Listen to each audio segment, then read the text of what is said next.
Assalamualaikum warahmatullahi wabarakatuh. Perkenalkan, nama saya Aisyah Aurelia Bintang Aryana dari kelas MC301. Pada UAS Manajemen Keuangan 1 kali ini saya akan mempresentasikan hasil analisis rasional laporan keuangan PT Bank BTPN Tbk periode 31 Mei 2021.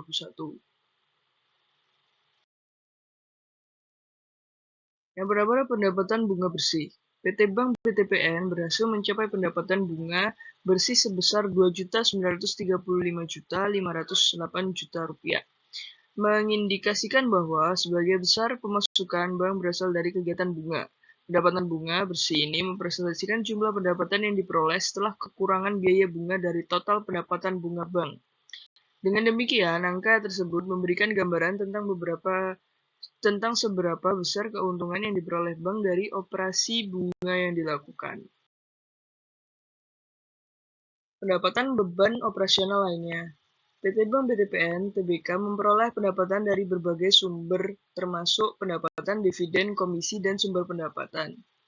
Walaupun begitu, bank juga menghadapi beban operasional yang cukup besar, terutama terkait biaya tenaga kerja dan beban operasional lainnya. Komitmen dan kontingensi.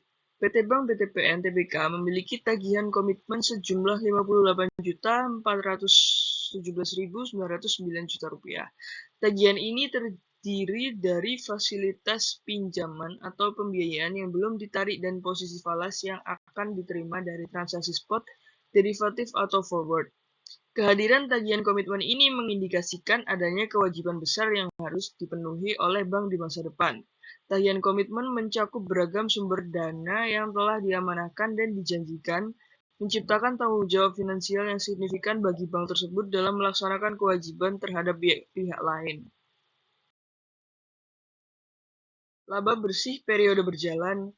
Terdapat Rp1.067.058 pada periode berjalan oleh PT Bank BTPN Tbk adalah sebuah indikator positif terhadap kinerja keuangan perusahaan. Meskipun demikian, dalam proses menganalisis laba tersebut perlu mempertimbangkan beberapa faktor tambahan. Yang pertama, penting dalam mencatat bahwa terdapat laba non-operasional yang turut mempengaruhi laba bersih tersebut. Laba non-operasional dapat bersumber dari keuntungan penjualan aset tetap, pendapatan dividen, dan sumber pendapatan non-operasional lainnya. Yang kedua, laba bersih perlu dianalisis dengan mempertimbangkan beban operasional yang signifikan yang tercatat dalam laporan keuangan.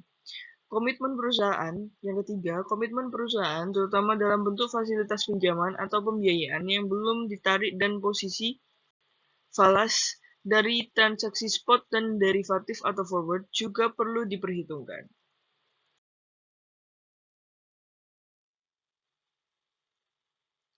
Posisi keuangan.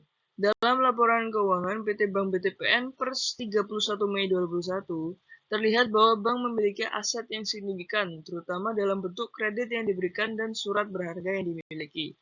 Aset tersebut mencakup kredit yang diberikan sebesar Rp122.064.757 dan surat berharga yang dimiliki sebesar Rp15.744.712. Namun di sisi lain, terdapat juga liabilitas yang belum besar seperti deposito, pinjaman, atau pembiayaan yang diterima, dan liabilitas lainnya dengan total mencapai Rp129.082.137 Penting untuk memperhatikan perbandingan dengan antara aset dan liabilitas ini guna memastikan kesehatan keuangan bank. Kesimpulan dari presentasi hari ini adalah dari analisis ini terlihat bahwa bank tersebut memperoleh pendapatan yang baik. Namun perlu diingat bahwa kesehatan keuangan bank tidak hanya ditentukan oleh pendapatan semata, melainkan juga kemampuan bank untuk mengolah aset dan liabilitas dengan efisien. Keseluruhan informasi ini memberikan gambaran lebih lengkap tentang struktur keuangan dan kinerja operasional bank. Sekian dan terima kasih presentasi dari